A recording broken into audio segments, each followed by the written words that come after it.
स्वप्न वृक्ष। एक राजा था, उसकी दो रानियां थीं। बड़ी रानी का एक और छोटी रानी के 3 पुत्र थे। राजा अपने चारों पुत्रों को बहुत मानता था, लेकिन बड़ी रानी का पुत्र अपने तीनों भाइयों की अपेक्षा अधिक सीधा, ईमानदार और सच्चे स्वभाव का था। इसलिए उसके प्रति राजा का स्नेह कुछ विशेष था। तीनों भाई इसी कारण उससे ईर्ष्या करते थे। एक रात राजा ने एक अद्भुत स्वप्न देखा। स्वप्न में उसने एक पेड़ को विचित्र ढंग से उगते, बढ़ते और बड़े पेड़ का आकार लेते देखा। पेड़ की जड़ और उसका तना चांदी के थे, सारी शाखाएं सोने की थी, सारे पत्ते हीरे से जड़े थे और फलों की जगह मोतियों के गुच्छे लटक रहे थे। पेड़ पर एक सुंदर तोता बैठा था। तोता जब प्रसन्न होता तो पेड़ खिला खिला रहता था। तोते के उदास होते ही पेड़ भी मुरझा जाता। राजा को उस पेड़ ने कुछ इस तरह से आकृष्ट कर लिया कि अगले दिन प्रातःकाल उसने अपने चारों पुत्रों को बुलवाया और उस अद्भुत लुभावने वृक्ष के विषय में बताते हुए कहा, तुम में से जो राजकुमार वैसा वृक्ष ला सकेगा उसे मैं अपना उत्तराधिकारी बनाऊंगा। इस काम के लिए उसने राजकुमारों को 2 वर्ष का समय दिया। छोटी रानी के तीनों राजकुमारों ने राजा से बहुत सारा धन लिया और वृक्ष की खोज में निकल पड़े। चलते चलते उन्हें एक ऐसा नगर मिला जहां सोने चांदी का काम करने वाले बहुत सारे कारीगर रहते थे। वे तीनों वहीं ठहर गए और कारीगरों से सोने चांदी का पेड़ बनवाने में लग गए। पिता से कुछ पैसे लेकर बड़ा राजकुमार भी भाइयों के पीछे पीछे आ रहा था। तीनों राजकुमारों ने मौका देखकर उसे कुएं में ढकेल दिया। संयोगवश एक चरवाहा पानी पीने के लिए वहां रुका। उसने कुएं में रस्सी डालकर राजकुमार को निकाला। राजकुमार ने उसका धन्यवाद किया और अपने भाइयों की करतूत बताई। उसने अपने पिता के विचित्र स्वप्न के विषय में भी बताया। चरवाहे को राजकुमार से सहानुभूति हो रही थी। उसने बताया, यहाँ से कुछ दूर आगे एक जंगल है। वहाँ एक साधु 1 साल से समाधि में लीन है। उनकी समाधि अब टूटने वाली है। तुम उनके पास जाओ, शायद वे उस पेड़ के विषय में कुछ बता सकें। कई दिनों तक चलने के बाद राजकुमार जंगल में साधु के पास पहुंचा। बहुत दिनों से समाधि में लीन रहने के कारण उनके चारों ओर घास फूस का जंगल बन गया था। राजकुमार ने चारों ओर साफ सफाई की और प्रतीक्षा करने लगा।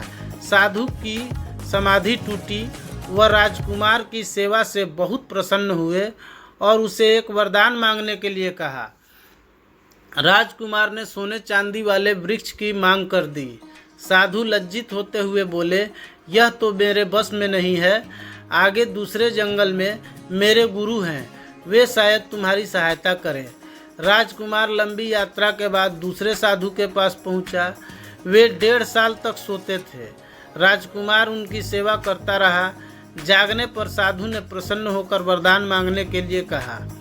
राजकुमार ने उनसे भी वही वृक्ष मांगा, लेकिन इन साधु महाराज ने भी खेद पूर्वक अपनी असमर्थता जताई। राजकुमार उदास हो गया।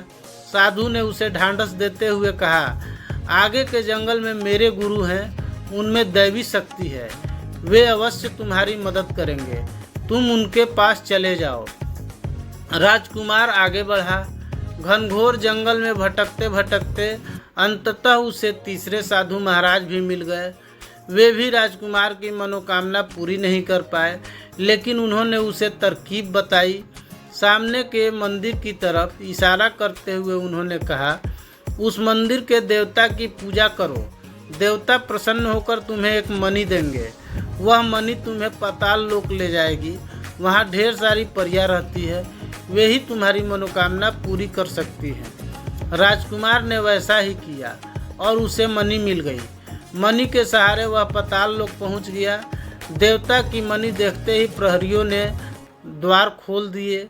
उस दिव्य लोक में कई परियां थीं, जिनके अलग अलग महल थे। पहला महल चांदी परी का था। वहाँ सब कुछ चांदी का बना था। एक बड़े कमरे में चांदी परी सिंहासन पर बैठी थी। उसने राजकुमार का स्वागत किया और बोली, मैं तुम्हारी ही प्रतीक्षा कर रही थी।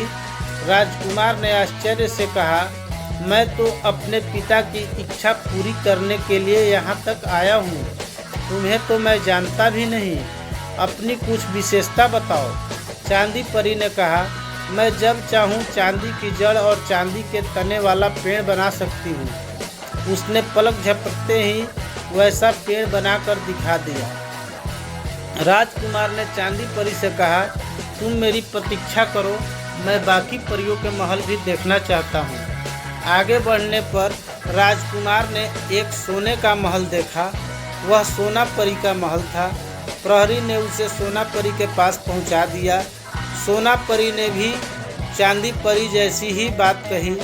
उसका विशेष गुण यह था कि जब चांदी परी पेड़ की जड़ और तना बना देती, तब सोना परी उसमें सोने की डालियों से सजा देती। राजकुमार के विस्मय का ठिकाना नहीं रहा।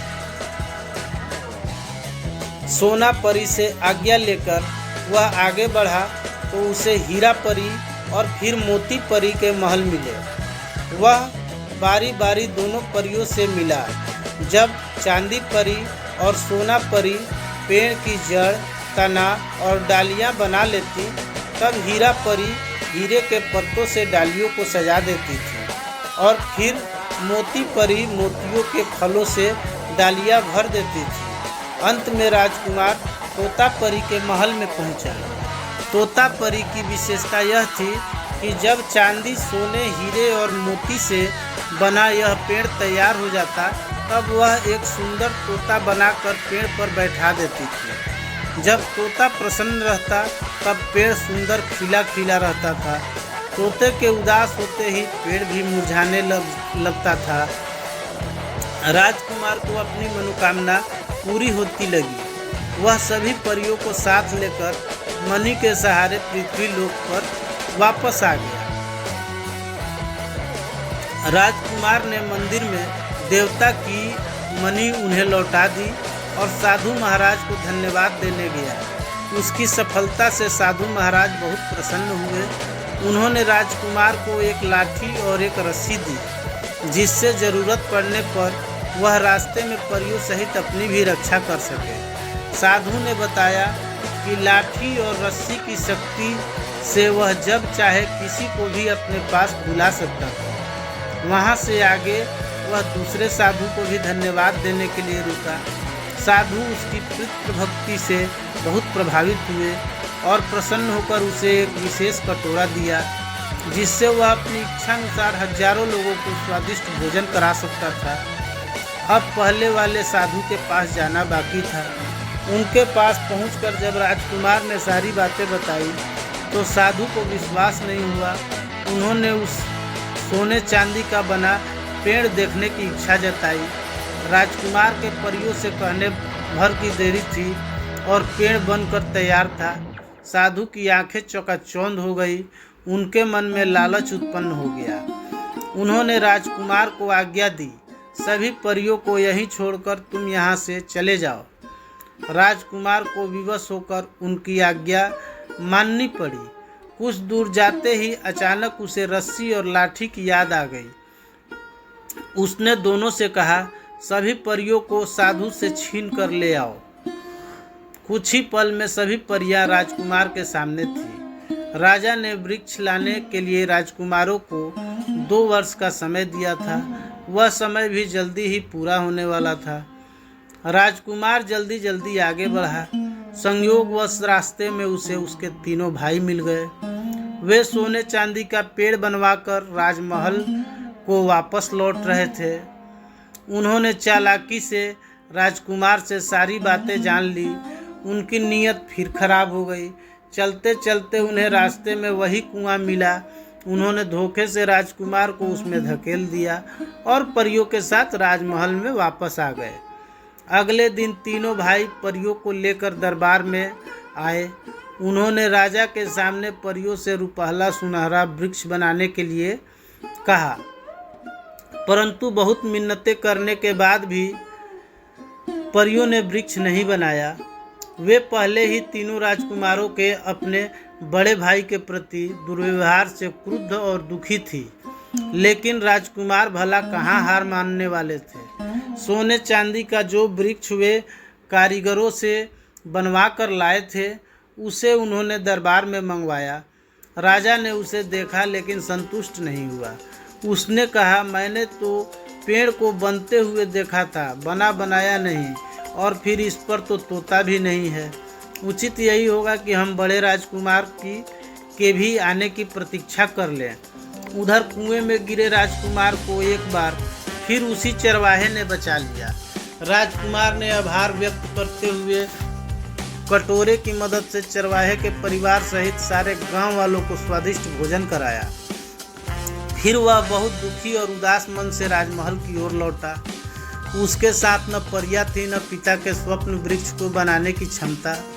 राजमहल में प्रवेश करते ही उसे दरबार में हुई सारी घटना का पता चला। वह उसी समय पिता के पास गया और उन्हें अपने भाइयों की सारी करतूत बताई। उसने वादा किया कि अगले दिन वह दरबार में स्वप्न वृक्ष को बनते हुए दिखाएगा। लाठी और रस्सी की मदद से उसने परियों को अपने पास बुला लिया।